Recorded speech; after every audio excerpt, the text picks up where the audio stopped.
అందరికీ నమస్కారం అండి. ఈరోజు మనం సింహరాశి వారి యొక్క జాతక ఫలితాలను తెలుసుకోబోతున్నాము. సింహరాశి వారికి ఫిబ్రవరి 14 అనగా శనివారం నాడు వీరి యొక్క జాతక ఫలితాలను తెలుసుకోబోతున్నాం. అయితే సింహరాశి వారు ఎవరైతే ఇప్పుడే కొత్తగా మన ఛానల్ చూస్తున్నారో దయచేసి ఛానల్ సబ్స్క్రైబ్ చేసుకొని వీడియోకి లైక్ చేసి సపోర్ట్ చేయడం మాత్రం మర్చిపోకండి. మరి వీడియోని ఎక్కడ కూడా స్కిప్ చేయకుండా చివరి వరకు చూసినట్లయితేనే మీకైతే పూర్తిగా అర్థమవుతుంది. రేపటి రోజున మీ యొక్క రాశి ఫలితాల ప్రకారం మీకు ఏ విధంగా ఉండబోతుందో తప్పకుండా తెలుసుకుందాము. మరి అంతకన్నా ముందుగా ప్రతి ఒక్కరు కూడా ఏదో సమస్య ఉంటుందండి. సమస్యలు ఎవరంటే ఉండరు కదా.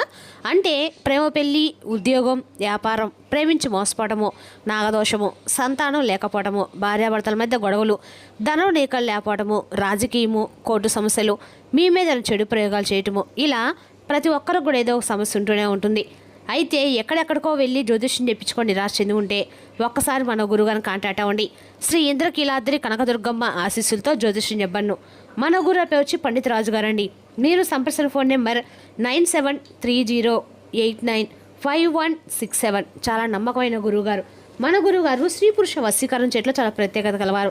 మీకు ఎటువంటి సమస్యలున్నా నమ్మకంతో ఒకసారి ప్రయత్నించండి. ఈ గురువుగారి ద్వారా చాలామంది లబ్ధి పొందారండి. మేము కూడా మాకున్న సమస్యల్ని ఈ గురువుగారి ద్వారానే పరిష్కరించుకున్నాము. 100% గంటలో పరిష్కారం చూపిస్తారు. దూర ప్రాంతం ఉన్నవారు కూడా ఫోన్ కాల్ ద్వారా ప్రతి ఒక్క సమస్యకు ఖచ్చితంగా పరిష్కారం కలదు. ఒక్కసారి నమ్మకంతో ప్రయత్నించండి. ఇక వివరాలకు వస్తే కనుక ఈ రాశి వారి యొక్క మనస్తత్వం మనం గమనించినట్లయితే అండి, ఈ రాశి వారు బయటికి ఎంత ధైర్యంగా కనిపించినా లోపల మాత్రము చాలా సున్నితమైన మనసు కలవారు. చిన్న విషయాలకే బాధపడతారు. కానీ నమ్మక విషయంలో జరిగిన మోసాలు మాత్రం జీవితాంతం గుర్తుండిపోయేలా బాధిస్తాయి. మీరు ఒకరిపై పూర్తిగా నమ్మకం పెట్టుకున్నాక ఆ వ్యక్తి మాట తప్పితే అది మీకు సాధారణ బాధ కాదు. అది ఒక లోపల మనసు విరిగిపోవడం లాంటిది. ఎవరికి చెప్పకుండా, ఎవరు అర్థం చేసుకోకపోయినా మీరు ఒంటరిగా ఆ బాధలు మోస్తుంటారు. ఇక చాలాసార్లు మీరు అనుకుంటారు, నేను తప్పు చేశాను, నేను ఎక్కువ ఆశ పెట్టుకున్నాను, నేను నమ్మకపోయి ఉండాల్సింది అని. నిజంతో ఏమిటంటే మీరు తప్పు చేయలేదు. మీరు నిజాయితీగా ఉన్నారు. మీరు మనస్ఫూర్తిగా విన్నారు. అదే మీ బలం, అదే మీ బలహీనత కూడా. మీ జీవితంలో ఎదురైన ఆలస్యాలు, ఆటంకాలు, నష్టాలు అన్నీ కూడా మీకు శిక్షగా వచ్చినవి కావు. మీలోని సహనాన్ని అన్ని రకాల కూడా మీకు అనుకూలంగా ఉండటానికి మీ లోపల అనేకసార్లు లోపల ఏడ్చారు, కానీ బయట నవ్వారు. మీ బాధ ఎవరికి తెలియకూడదు అనుకున్నారు. కుటుంబం కోసము, బాధ్యతల కోసము, సమాజం కోసము మీరు మనసును నొక్కి పెట్టుకున్నారు. కానీ మీపై పెట్టిన భావాలను ఇప్పుడు ఒక బలుపు పెద్దకు వచ్చాయండి. మీరు మౌనంగా ఉండాల్సింది ముగిసుకోండి. ఎందుకంటే మీ జీవితం జరిగిన ప్రతి సంఘటన దేవుడు గమనించాడు. ఒక కన్నీటి బొట్టును కూడా వృధా చేయలేదు. రేపటి రోజున ఈ రాష్ట్ర పరమశివుడి అనుగ్రహంతో మీకన్నా కూడా స్వామి యొక్క అనుగ్రహంతో మీ కర్మను మార్చే శక్తి కలిగిన దైవం ఉందండి. ఇక ఈ రాశి వారికి రేపటి రోజున ఈ శక్తి ప్రత్యేకంగా ఎందుకు పనిచేస్తుందంటే మీరు అనుభవించిన కష్టాలకు ఇది సమాధానం కావడం వల్ల మీరు చేసిన ప్రార్థనలు ఆలస్యంగా అయినా సరైన మంచి సమయంలో మీకు ఫలించబోతున్నాయి. ఆ శివ యొక్క అనుగ్రహం వచ్చినప్పుడు అదొక ఆశీర్వాదం కాదండి, అది జీవితం మొత్తాన్ని కొత్త ధరలు నడిపిస్తుంది. ఇప్పటి వరకు మీకు మూసిపోయిన తప్పులను ఒక్కొక్కటిగా తెరుచుకుంటాయి. మీరు కోరుకున్నది కంటే ఎక్కువ లభిస్తుంది. కానీ అది మీకు వెంటనే అర్థం కాకపోవచ్చు. ఎందుకంటే దేవుడు ఇచ్చే దానం మోట పరీక్షలు అనిపిస్తుంది. రేపటి రోజు నీ రాశి వారు ఒక్క విషయం గుర్తుంచుకోవాలండి. ఎదురవుతున్న చిన్న చిన్న అడ్డంకులు చివరి అడ్డంకులు మాత్రమే అని. అవి తొలగిన వెంటనే మీ జీవితం సాఫీగా సాగిపోయే దశ ఉంటుందని తెలుసుకోండి.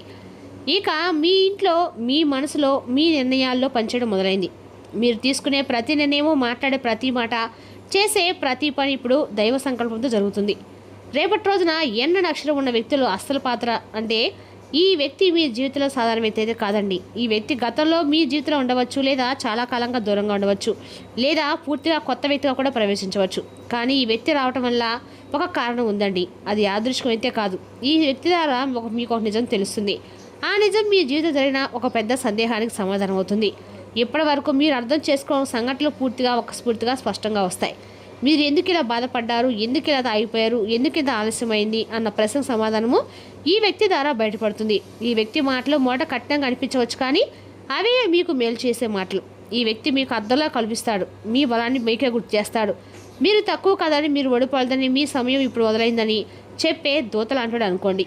ఇక రెండు అతిపెద్ద శుభవార్తలు వేద్దారంటారండి. మీ జీవితం ఎలా మలుపు తిప్పబోతుంది. మీ జీవితంలో జరిగే సాధారణ మార్పులు అయితే కావు. మీరు ఊహించిన స్థాయిలో ప్రభావం చూసే విషయాలు. అందులో మొదటి శుభవార్త ఏంటంటే మీ ఆర్థిక స్థితికి సంబంధించింది ఉండవచ్చు. ఇది ఉద్యోగం, వ్యాపారం, డబ్బు అన్ని రకాల కూడా మీకు తిరిగి రావటము, లేదా కొత్త అవకాశ రూపంలో రావచ్చు. మీరు అనుకునే దానికంటే కూడా ఎక్కువగా ఈ అవకాశం మీకు లాభం సేకరిస్తుంది. ఇక రెండవ శుభవార్త ఏమిటంటే మీ మనసుకు సంబంధించింది. ఇది ఒక వ్యక్తి నుంచి వచ్చే మాట. ఒక సంబంధంలో వచ్చే స్పష్టత లేదా ఒక సమస్యకు వచ్చే పరిష్కారం కావచ్చు. ఇక ఈ వార్త విన్నాక మీ లోపల భారం అంతా కూడా తరిగిపోతుంది. చాలా రోజులుగా మీ హృదయంలో నలిగిపోయిన భావన ఒక్కసారిగా తేలిపడుతుంది. ఇక ఈ రెండు శుభవార్తలు ఒకదానికోటి అనుసంధానమై ఉంటాయి. ఒకటి మీ బాహ్య జీవితాన్ని మారిస్తే మరొకటి మీ అంతరంగాన్ని మారుస్తుంది. ఈ రెండు కలిపి మీ జీవితాన్ని పూర్తిగా కొత్త దిశలో నడిపిస్తాయి. మీ ఇంట్లో అడుగు పెట్టబోయే వ్యక్తి మరియు దైవ సంకేతం. మీ ఇంట్లోకి అడుగు పెట్టబోయే వ్యక్తి రావడం సాధారణ సందర్శనం కాదు. ఈ వ్యక్తి రావటం మీ జీవితంలో ఒక దశ ముగింపు, మరో దశ మొదలవుతున్న దానికి సంకేతం. ఈ వ్యక్తి చెప్పే మాటలు మీరు ఎప్పటికీ మర్చిపోలేరు. అవి మీకు ఒక దిశను చూపిస్తాయి. ఇక ఈ వ్యక్తి రావడానికి సమయం కూడా చాలా కీలకం. మీరు మానసికంగా కలిసిపోయినప్పుడు, ఆశలు తగ్గిపోయినప్పుడు, భవిష్యత్తుపై సందేహం వచ్చినప్పుడు ఈ వ్యక్తి వస్తాడు. వినాలనుకున్న మాటలైతే కాదండి, మీరు వినాల్సిన మాటలు చెప్పే వ్యక్తి. ఈ ఎన్ అక్షరం గల వ్యక్తి ద్వారా మీ మాటలు విన్న క్షణం నుంచే మీ ఆలోచన విధానం మారుతుంది. మీరు భయపడిన విషయాలపై ధైర్యం పెరుగుతుంది. మీరు వదిలేయాలనుకున్న ప్రయత్నాలపై మళ్ళీ ఆశ కలుగుతుంది. ఈ వ్యక్తి రావటం మీ జీవితంలో దైవ హస్తం అని పనిచేస్తుందని స్పష్టమైన సంకేతం. రేపటి రోజున మీ ఇంట్లో రహస్యంగా తిరుగుతున్న అన్ని రకాల కూడా శక్తి నిజంగా ఈ రాశి వారి ఇంట్లో ఈ మధ్య ఒక విచిత్రమైనటువంటి అనుభూతి మొదలై ఉంటుంది. కొందరికి అకారణంగా మనసు కలవరపడ్డము, మరికొందరికి అకారణంగా ధైర్యం పెరగడము, ఇంకొందరికి రాత్రి వేళ నిద్రలో కలలు ఎక్కువగా రావటము, ఉదయం లేచినప్పుడు ఏదో జరగబోతుందన్న భావన కలగటం జరుగుతుంది. ఇవన్నీ కూడా యాదృచ్ఛికం అయితే కాదండి, ఇది మీ ఇంట్లో పనిచేసిన ఒక రహస్య శక్తి ప్రభావం. రేపటి రోజున ఈ శక్తి ప్రభావము ఈ ఎన్నక్షరం గల వ్యక్తి ద్వారా మీకు అన్న కూడా మేలు జరగబోతుంది. మీ కుటుంబాన్ని అన్న కూడా ఈ వ్యక్తి అనేది కాపాడబోతున్నారు. అన్ని రకాలు కూడా ఈ రాశి వారికి రేపటి రోజున మోసాలు, అన్యాయాలు, అవమానాలు అన్నింటినీ కూడా చూసిన తర్వాత ఇప్పుడు ఆత్మరక్షణ శక్తి చురుగ్గా పనిచేయడం మొదలవుతుంది. ఇక ఈ రాశి వారికి మీ ఇంట్లో ఉన్న ప్రతికూలత ఒక్కటిగా తొలగిస్తుంది. మీ ఇంట్లో ఇటీవల చిన్న చిన్న గొడవలు తగ్గిపోయాయా, లేదా గొడవ మొదలైపోతున్న సమయంలో ఆగిపోతుందా, లేదా అనవసరంగా ఇంటికి రావాల్సిన వాళ్ళు రాకుండా ఆగిపోతున్నారా అంటే దానికి ఇదే కారణం అండి. ఇక ఈ శక్తి ఎవరు మీలో ఏం చేస్తారు, ఎవరు హాని చేస్తారో ముందే గుర్తించి పరిస్థితులు మార్చేస్తారు. రేపటి రోజున జీవితాన్ని సంపూర్ణంగా అనుభవించడానికి బయటికి వచ్చిన మీకోసము సంతోషం, ఆనందము పొందుతారు. రేపటి రోజున ఎవరికి అప్పు ఇవ్వకండి. ఒకవేళ ఇవ్వాల్సి వస్తే ఎంత సమయంలో తిరిగి చెల్లిస్తారో రాయించుకొని ఇవ్వండి. మీ జీవిత భాగస్వామికు సంతోషాన్ని అందించదలుచుకోవడం వల్ల మీకు రోజంతా ఆహ్లాదకరమే. రేపటి రోజున సహజ సౌందర్యాన్ని చూసి తడబడతారు. విహారయాత్ర సంతృప్తికరంగా ఉండగలదు. వివాహం ఇంత అద్భుతంగా గతంలో ఎన్నడూ మీకు తోచలేదని రేపటి రోజు మీకు తెలిసి వస్తుంది. మీ జీవితంలో ముఖ్యం కాని వారి మాటలను మీరు అస్సలు పట్టించుకోవద్దు. మీ వ్యక్తిత్వాన్ని మెరుగుపరచడానికి పెర్ఫ్యూమ్లు వంటి సువాసన వస్తువులను ఉపయోగించండి. రేపటి రోజున మీరు వెంకటేశ్వర స్వామి యొక్క ఆరాధన అండగా కూడా మేలు చేస్తుంది. రేపటి రోజు నవగ్రహ ఆరాధన కూడా నవగ్రహాలకి శైలాభిషేకం చేయటం వల్ల మీకున్నటువంటి శనిగ్రహాల పిల్లలని తొలగిపోతాయండి. రేపటి రోజున ఈ రాశి వారికి అండగా కూడా వెంకటేశ్వర స్వామి యొక్క ఆరాధన అండగా మేలు చేస్తుంది. మరి తెలుసుకున్నాకండి రాశి వారి యొక్క జాతక ఫలితాలను తిరిగి రేపటి మళ్ళీ కలుసుకుందాం. Thank you for watching.